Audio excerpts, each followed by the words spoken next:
Are you working on your author career but struggling to get that first book published? Does the goal of being an author seem too lofty? Or thoughts of having multiple books and making a full-time living are as fantastical as living in Cinderella's castle? Welcome to Discovered Wordsmiths, a podcast where aspiring authors can be heard. Join Stephen Schneider as he finds and talks to authors you may not know, but authors that have gotten their foot on the author career path. Hear what they've done to get there and where they want to go now. Settle back. It's time for a bit of inspiration and advice. Come listen to today's Discovered Wordsmith. Hello and welcome to episode 20 of Discovered Wordsmiths. I'm excited. I know most podcasts don't make it even past 3 or 4, and here we are at 20, and I've got several already recorded waiting to get released. So I'm glad everyone's sticking with this, and I'm excited to be talking to so many great authors. Today's author is Victoria Tate. She began her writing career recently in her 40s, and she has based a lot of what she has written on the travels she has done with her family because her husband is in the Army. Her stories are cozy mysteries, but they are unique because they are set in Kenya, and that is something we, at least in the U.S., do not see a whole lot of, and it was extremely nice to see something fresh like that. So please sit back, enjoy this talk with Victoria. Here we are. Well, Victoria, thank you for taking some time to talk to me today. I'm excited to find out more about you and your book. I appreciate you waking. Well, I woke up early for our conversation. So why don't you tell everybody a little bit about you outside of writing? What do you like to do, and a little bit about who you are? Thank you, Stephen, for inviting me to the show. Sorry for getting you up so early. That's because I'm just joking. It actually isn't. I've been up for like 2 hours already. Oh, well, I'm a early bird as well, but I'm in southern England at the moment. I'm British, as you can probably tell by my accent. I'm married, and I have 2 nearly teenage and very constantly growing sons who I phone off the internet so that I can do this podcast. When I meet people, I suppose what fascinates them most is that I'm constantly moving house, which I'm in the process of doing again at the moment. Often location, but I move house about every 2 years. And that's because my husband's in the British Army. So since we've been married, we've lived in southern England. We moved to Northern Ireland, to the cold north of Scotland, and then the heat and the sun of Kenya. As I say, we're back in the UK, but preparing to move to Bosnia and Herzegovina. And if listeners need to know where that is, because I had to look it up when I found out we were moving there, it sits behind Croatia, across the Adriatic Sea from Italy, and is north of Greece. So a fascinating area. Yeah, I think it'd be tough, especially with family, to be moving around so much. But the experiences and the sights you get to see and the places you visit must be pretty fascinating. Yes, I mean, usually we'd get out, we'd arrive and get out and about and go and visit. I think this time we're going to have to knuckle down and probably do some quarantining and just wait. But we've got 3 years there. Bosnia and Herzegovina is just a fascinating country because, it was only 25 years ago since they became their own country and separated from Yugoslavia and the war. We've been on our recce and seen the bullet holes are still in the buildings. The people, everybody has a story to tell. So there's going to be a lot of material, I think, there for future books. I'm just not sure what genre, because I've been writing cozy mysteries and I'm not sure if their stories will be more thriller. So I might have to change a bit. Well, that'll be interesting. I do like to follow up with people. So if I talk to you in a year or so, we might have a whole different story to talk about. Yes, I'm going to try and do what everybody tells me, which is keep writing in the genre which I am in, but do my research, go and visit, see what there is. So yes, hopefully I'll be able to tell you all about Bosnia and Herzegovina when we next speak. Oh, that'd be great. Okay, so obviously you have an interesting life. What made you want to start writing? I suppose that everybody else I think you've interviewed so far on the podcast, I've heard them say that they've wanted to write since they've a young age. I had absolutely no thoughts about writing whatsoever until 18 months ago. We arrived back in the UK from Kenya, and I realised that for the next 10 years we will be moving around again. it's physically difficult to set up a business when you are on the move. So in Kenya, I set up a cafe, outdoor catering business, and then a farm shop. Had lots of fun. It was all part of the community. But I'm not going to be able to do that with the moves that are coming up. So I need to learn something new, and it needs to be something portable, which is not dependent on my age because I'm getting nearer and nearer 50, or location specific because, being in Europe, not being in the UK or America, it can make things a little bit harder. So I looked around to see what I could do.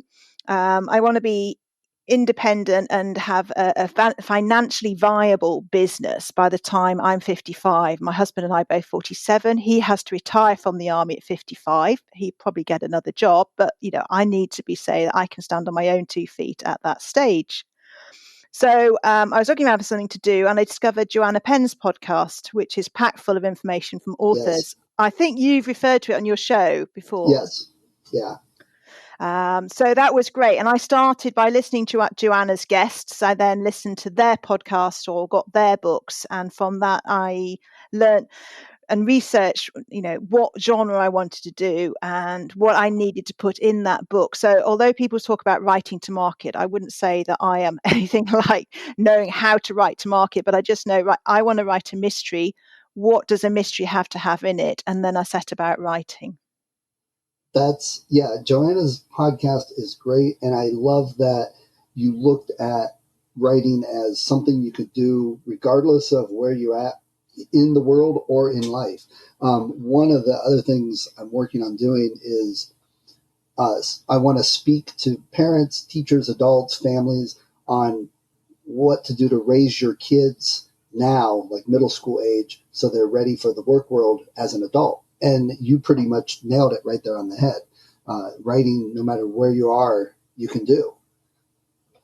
Yeah, and I mean, I've got my sons are 10 and 12, and so they don't like the writing part of what I'm doing, particularly my older son because he's dyslexic, but they are fascinated by the journey and by the marketing. So my older one in lockdown, he started his own YouTube channel and doing his coding and roadblocks, and so we were able to discuss how you get subscribers, how do you market it, how do people see what you're doing, and then how can you take that in the future. And I just keep saying to him, there's so many opportunities. I mean, he still probably he may well start doing a job which at the moment doesn't exist, and whether he works for himself or whether he goes and works for somebody else, but I think he'll definitely be smaller company.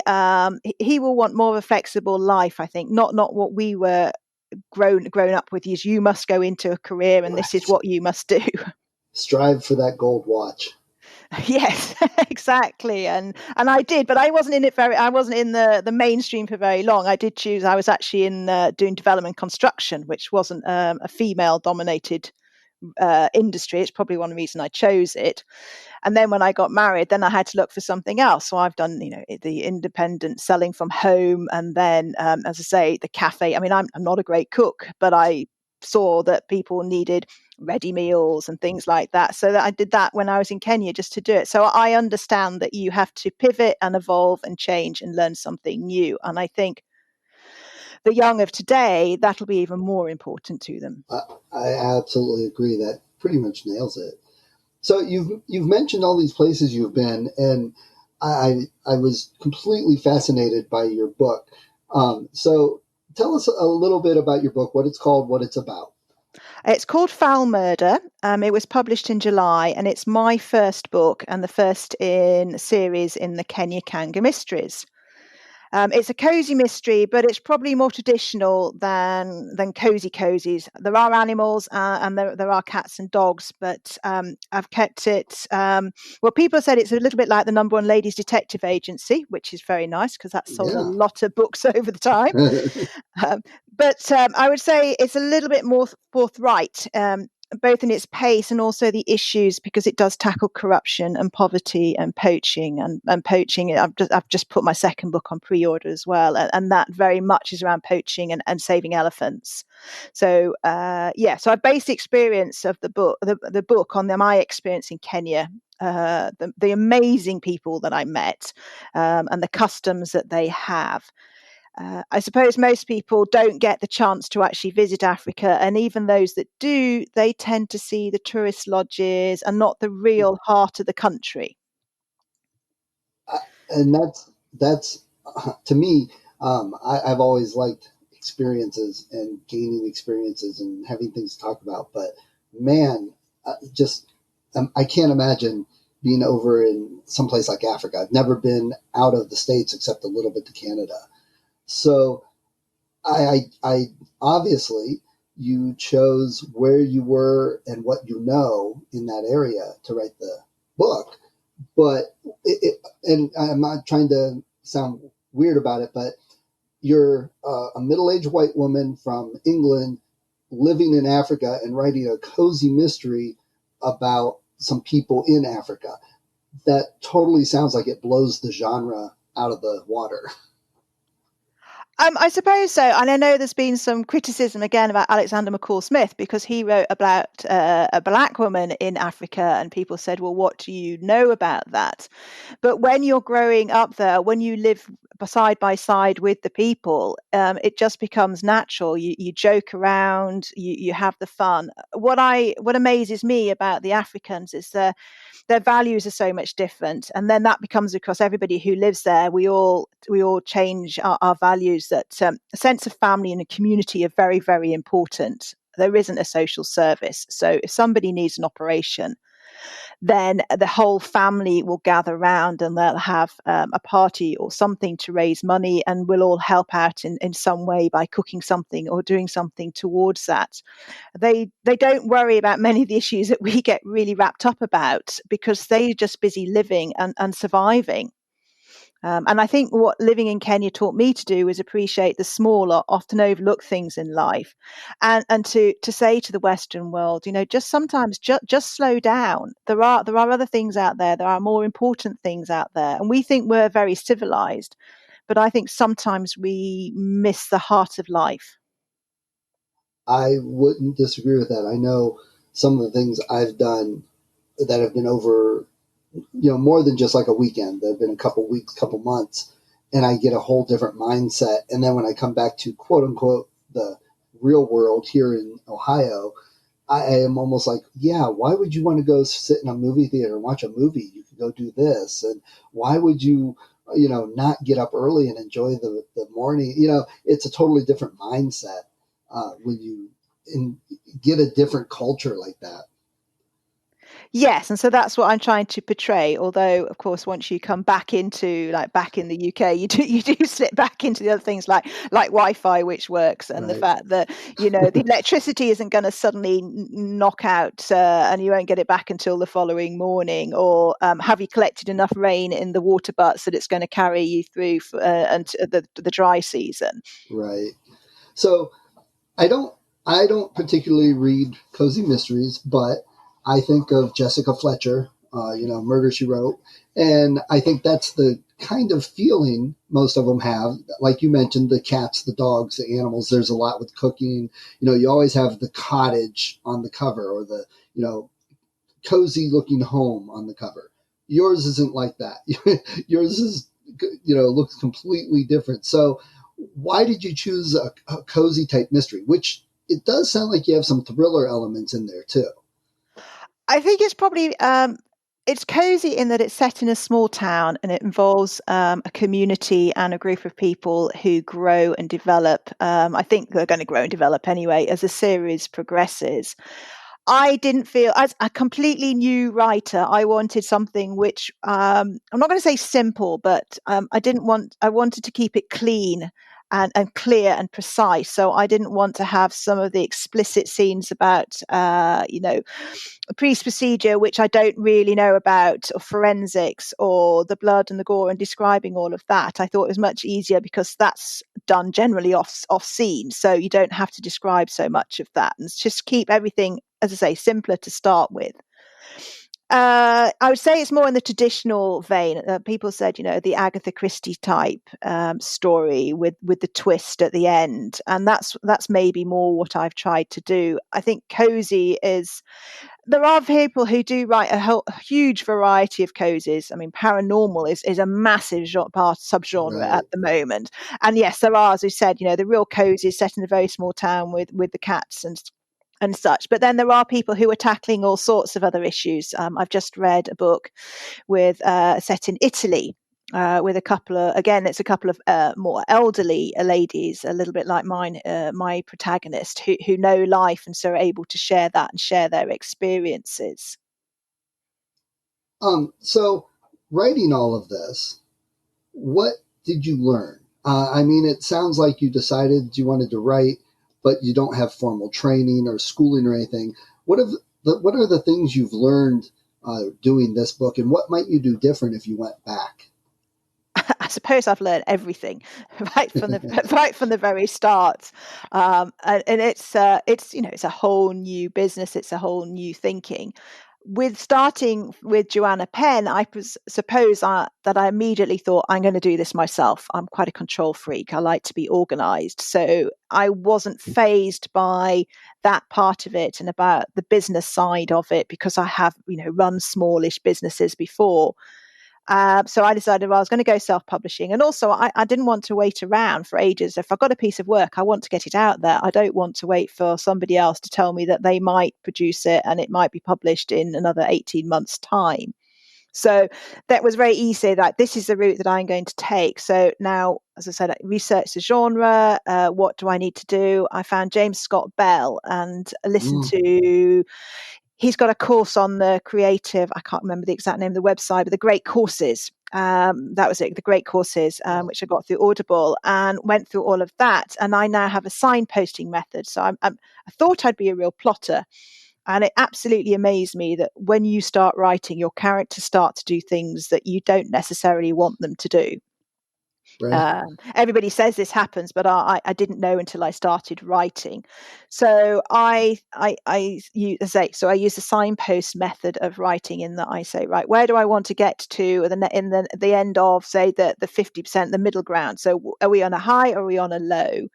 And then where does that mean that we get to at around the 80% mark? Because then we need to be at the doorway of no return, and then that's when we go into this is how it happened and this is what we did, and that helps me to organize and structure my work. And then I wrote out, I think I must have written about 30,000 words, and realized I really didn't know what I was doing or where I was going, and didn't have the confidence that I was writing correctly. And in the UK, there is a charity called Arvon, who are for writers.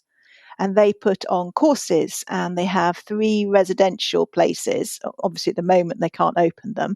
But another author suggested I went on a course for crime writers, which I did, and it was absolutely fantastic. And that helped me to tidy up, see where I was going, understand a little bit more about voice. And then one of the instructors said to me, why don't you go and find an editor now? There's no reason you have to wait until you've written the whole book to find an editor. Find somebody that you can work with. And I think I found shortlisted about three editors, sent a sample to 2, and one of them in particular I liked, and then I've been working with her. So I sent her I rewrote my 30,000. I think I got to about 10, and I sent that to her. And then I happened to be away at a time in an Airbnb, and I just quickly, I had a whole day to myself, and I just sat down and I wrote another 5,000 based roughly around what I had been doing, but tightened it all up. So I had 15,000. And with the last 5, my editor said, yes, this is it. This is what you need to do. These are the bits then that you need to add in, and then go from there. And then that really helped me to move forward to the end and get the book, the first draft, written. I like that, and what you said, you kind of discovering the type of writer you are and what you do. But what you said about characters, I completely understand that, and I think a lot of people do. We probably all have some favorite TV shows or whatever, and when you know those characters, and you if you create a situation in your head, you can know how any of those characters will react and what they'll say.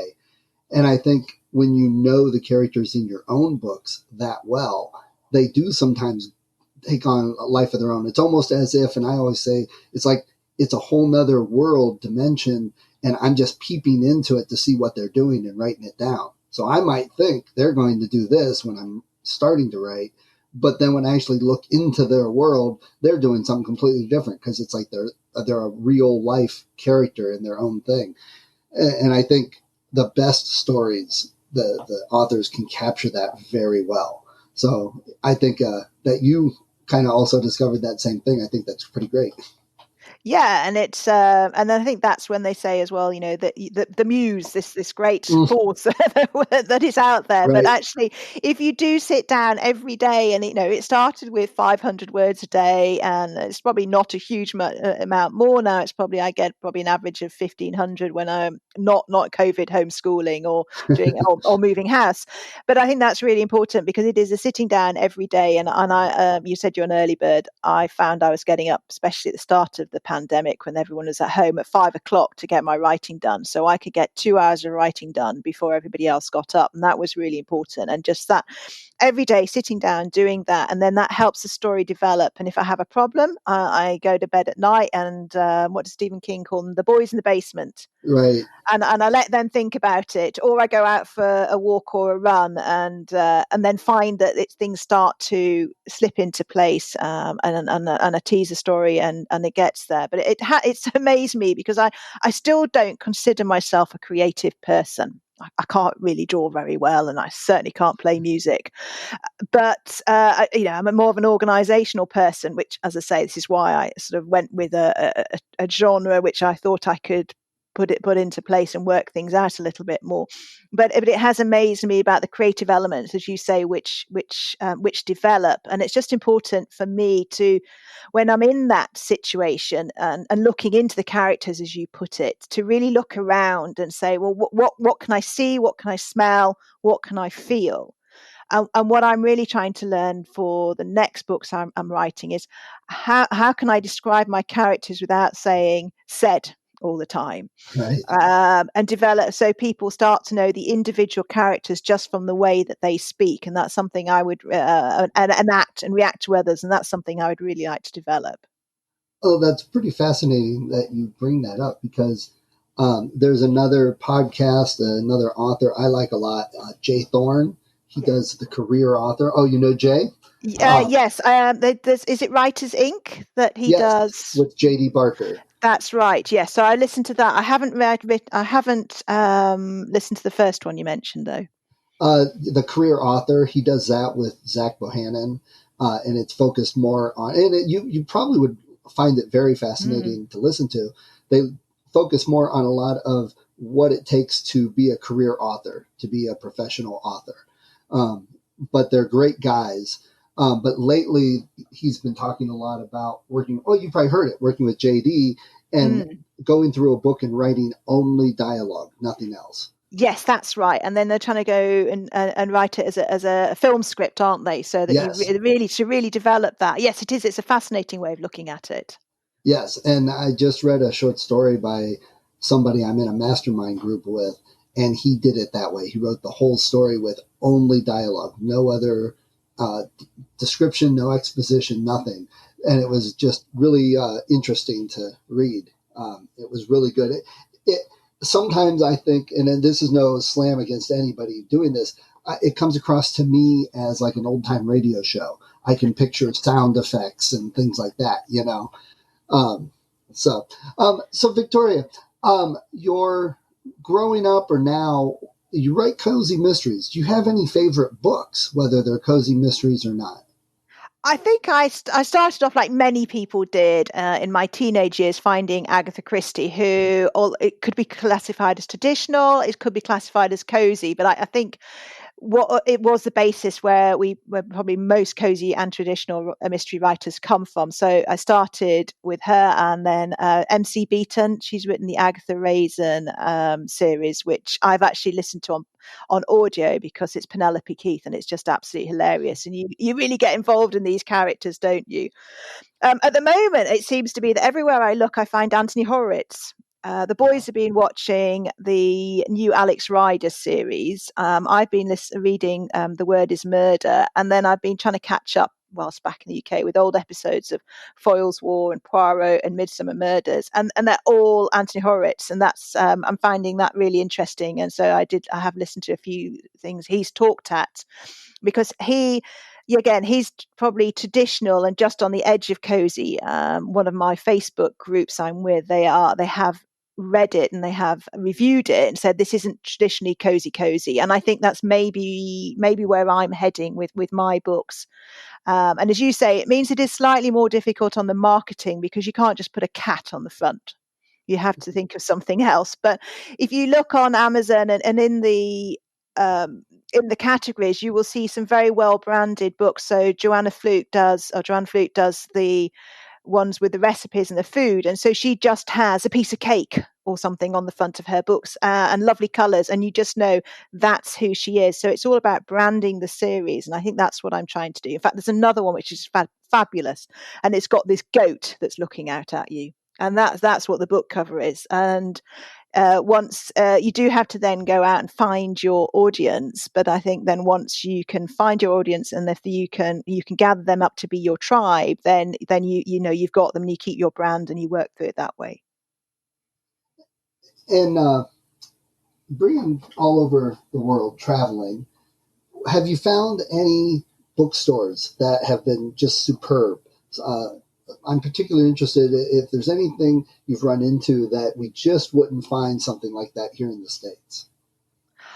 Disappointingly, no, I haven't yet. I have to say, we still in Kenya, it still tended to be libraries or physically swapping books around. It was quite difficult to get imports of goods into Kenya. But one thing people did seem to get every so often were books through Amazon.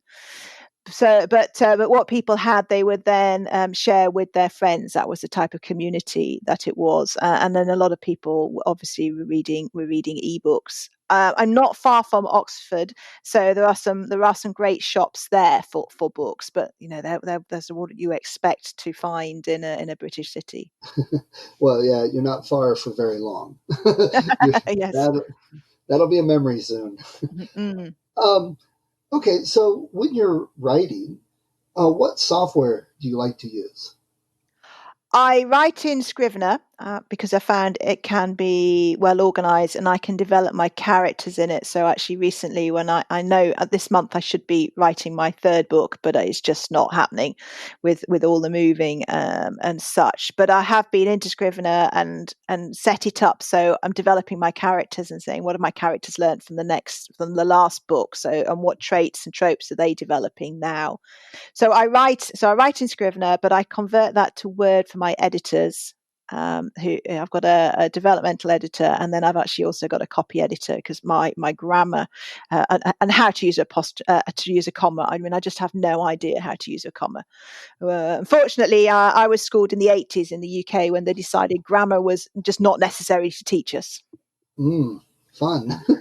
So that means it's also very good to use a pro writing aid, and that also helps me because I do need help not writing in the passive voice and not using too many words to describe the same thing. So that helps highlight, as well as the grammar, that highlights those repeats and passive voice and those items. Yeah, I agree. I like pro writing aid also. If someone asks about it, I always caution them, don't use it in place of an editor. Use it to improve your writing and to learn from, instead of just relying on it blindly. Oh, absolutely, because it'll highlight something, so I'll change it and I'll find out that it's highlighted it again. So it's not certain, so you have to think about it. But it does help because it just catches a few of those bits and pieces, so that when you send it to an editor, there's just less for them to see. So then they can see, it's easier for them. They don't have to look at all the little nitty gritty things, which I think is useful. And then I format in vellum. I spent the money. I thought, do you know what? If I'm going to do this, and I want to have a series, I need to do this properly. And I think it's much easier because I'm not finding it difficult to do. And I've added little guinea fowl feathers into my first book and been able to add bits here and there. And I've just found it really easy to do in large print, and in ebook format. Nice. And so the book's out. You've got another one coming and hopefully working on a third. How's marketing? What are you doing for marketing? Do you feel you're getting the word out and people are discovering the book? Well, I think that's very important. I think discoverability, from what I understand, is what the first book is about. David Gochran, he's just done a course about starting from zero, which I've read through, and then went, "Oops, should I have actually released my first book now?" But I needed to have the validation that actually I could write. So if I hadn't done, and I was on to book 3, I might have been thinking, "Am I wasting my time?" So I have got the first book out there and getting it in front of people.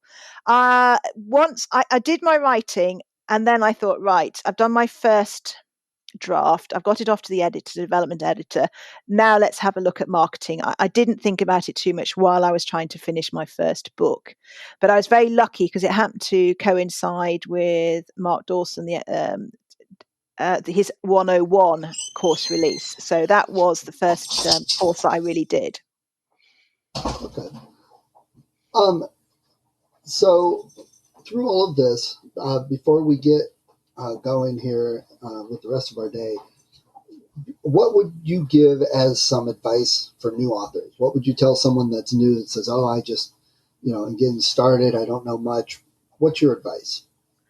It's to look around and to learn. That what I've been amazed about is the community. It's so friendly and it's so helpful, and there is a lot of free information out there.